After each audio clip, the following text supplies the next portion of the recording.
दोस्तों आज हम आपको ब्रह्म वैवर्त पुराण के अनुसार शुभ स्त्रियों के लक्षण बताएंगे और आपको बताएंगे कि ऐसे लक्षण वाली स्त्रियां आपको किस तरह का सुख प्रदान करती है, ऐश्वर्य प्रदान करती है और ऐसे शुभ स्त्रियों के लक्षण किस प्रकार से होते हैं।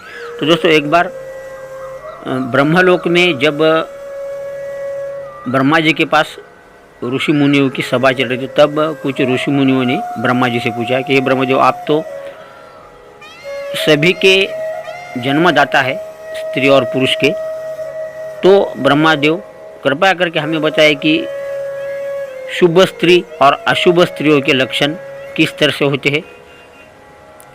जो स्त्री घर में आने के बाद लक्ष्मी प्रदान करती है उनके भी लक्षण बताए, और जो स्त्री घर में आने के बाद घर बर्बाद होता है उसके भी लक्षण बताए। इस पर ब्रह्मा जी ने शुभ और अशुभ स्त्रियों वाली कुछ लक्षण बताए हैं, शुभ और अशुभ स्त्रियों के।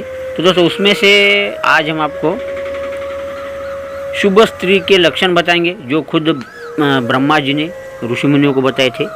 तो दोस्तों वीडियो को पूरा देखें, वीडियो थोड़ा सा लंबा हो सकता है लेकिन वीडियो को पूरा देखें ताकि आपको सभी बातें समझ में आ जाए। और दोस्तों इसी तरह के वीडियो देखने के लिए चैनल को सब्सक्राइब करके बेल का बटन ज़रूर दबाएं। तो दोस्तों चलिए जानते हैं कि ब्रह्मा जी ने आखिर शुभ स्त्रियों के लक्षण किस प्रकार से बताए हैं, कौन सी स्त्रियां शुभ होती है। तो दोस्तों इसके बारे में हम विस्तृत रूप से जान लेंगे। तो दोस्तों सबसे पहला गुण बताया ब्रह्मा जी ने कि जिस स्त्री के चरण लाल कमल के समान कांति वाले, अत्यंत कोमल तथा भूमि पर समतल रूप से पड़ते हो, यानी जब वह स्त्री भूमि पर चलती है तो उसके पैरों के बीच में ऊंचा भाग नहीं होता है, वह समतल होती है। तो ऐसी स्त्री उत्तम एवं सुख भोग प्रदान करने वाली होती है, जिस भी घर में जाती है उस घर का दारिद्र्य नष्ट कर देती है। इसके बाद दोस्तों अगला लक्षण बताया ब्रह्मा जी ने, यदि पैर की अंगुलियां परस्पर आपस में मिली हो, सीधी हो, गोल हो, स्निग्ध हो, यानी थोड़ी सी तेलवत हो, ड्राई बिल्कुल ना हो, इसके बाद सूक्ष्म नखों से अंगुलियां युक्त हो, तो ऐसी स्त्री अत्यंत ऐश्वर्य को प्राप्त करने वाली और राजमहिषी होती है। राजमहिषी यानी उस स्त्री के नसीब में, उस स्त्री के कुंडली में भयंकर राजयोग होते हैं जो उसके मायके के लोगों को भी लाभ देता है।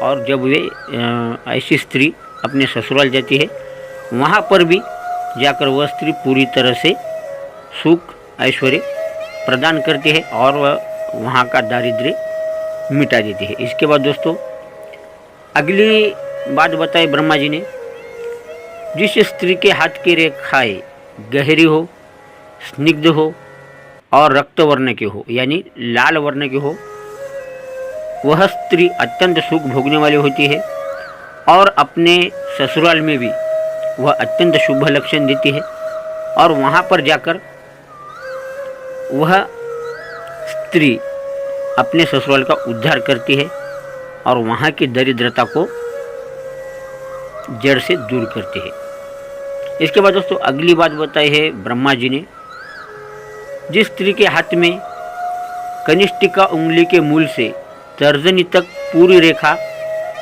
चली जाए जो स्पष्ट रूप से दिखाई दे, तो ऐसी स्त्री खुद 100 वर्ष तक तो जीती है और उसके साथ ही उसके पति को भी 100 वर्ष तक आयु प्राप्त होती है।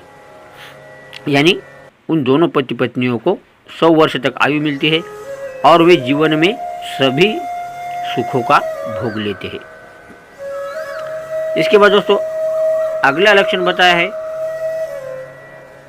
कि जिस स्त्री के हाथ की अंगुलियां गोल हो, लंबी हो, पतली हो, आपस में मिलाने पर उसमें गैप नहीं पड़ रहा हो, यानी जो छिद्र रहित हो, कोमल हो तथा लाल रंग की हो, वह स्त्री अत्यंत भाग्यशाली होती है, सभी सुखों का वो भोग भोगती है और अपने ससुराल में जाने के बाद सभी सुखों को, ऐश्वर्य को प्रदान करती है और वहाँ पर उस स्त्री के रूप में माता लक्ष्मी जी का उस घर में निवास होता है।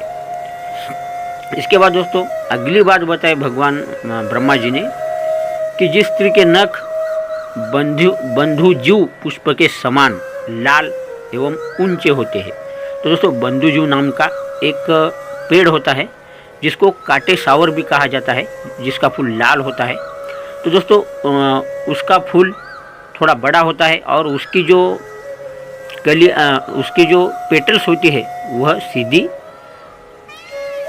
बड़ी होती है। तो दोस्तों इस तरह के अगर लक्षण उस स्त्री में, जिस स्त्री के नख काटे सावर के पुष्प के समान लाल एवं उसी फूल के समान ऊंचे हो और स्निग्ध हो, यानी ड्राई बिल्कुल ना हो, तो ऐसी स्त्रियों को साक्षात लक्ष्मी का वरदान प्राप्त होता है। और जिस भी घर में वह स्त्री जाती है, निश्चित ही उस घर में चाहे कितने भी सालों की दरिद्रता हो वह नष्ट हो जाती है और उस घर में वह स्त्री ऐश्वर्य लाती है और वहाँ पर माता लक्ष्मी जी का निवास होता है। तो दोस्तों इस तरह से ये कुछ लक्षण हैं शुभ स्त्रियों के। दोस्तों अगर ऐसी लक्षण युक्त अगर स्त्री आपको कहीं मिल जाए तो निश्चित उसे अपनी पत्नी बनाना या फिर अपने घर में उसे बहू ज़रूर बनाना।